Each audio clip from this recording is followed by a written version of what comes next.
The Wallabies walloped and the Pumas pounded. The All Blacks can now prepare for their Rugby Championships main course with two tests looming against the wounded Springboks.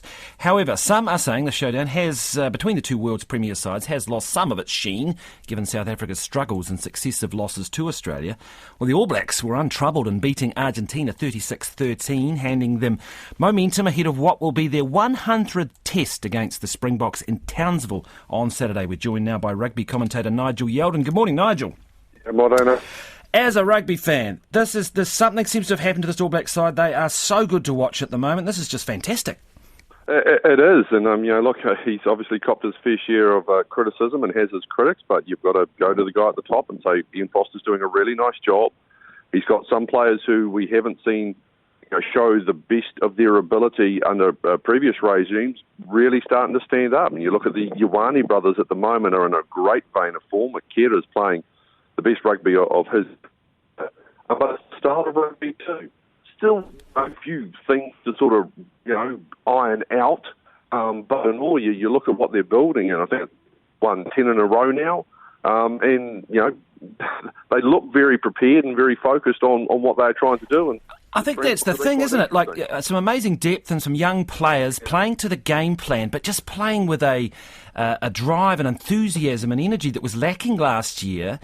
Somebody has it's just curious as to how they've made that change.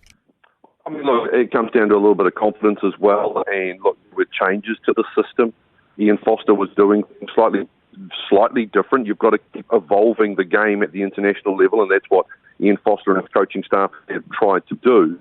And as you get more familiar with it, you get more confident, and then that allows that freedom, and you get to play with.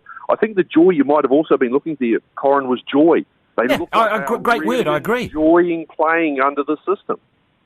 Well, it's interesting, isn't it? Because now we play the Springboks, who are our traditional foe, if you like, in a historic match. They are going to be wounded with two losses to Australia. So we know they play a different style of rugby. Can the All Blacks continue with the way they are playing, the running rugby, the attacking rugby, against the Boks? I think they can, because they will have a look at the way the Wallabies played against them, particularly on Saturday night, and go, you know what, we can do that, and we can do that better.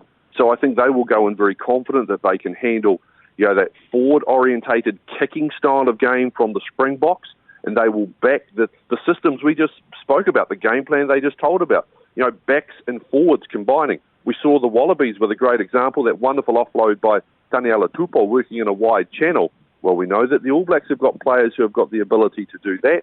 They've rested the likes of Retallick, they've rested Ioane, they've got those key guys that they can slot back in. So many changes, that's the other thing, so many changes for that Pumas game. I think they're going to be in a very good spot for this week. Oh, it's exciting stuff. As a rugby fan, it's just it's great to watch. Nigel Yeldon, thank you very much for that.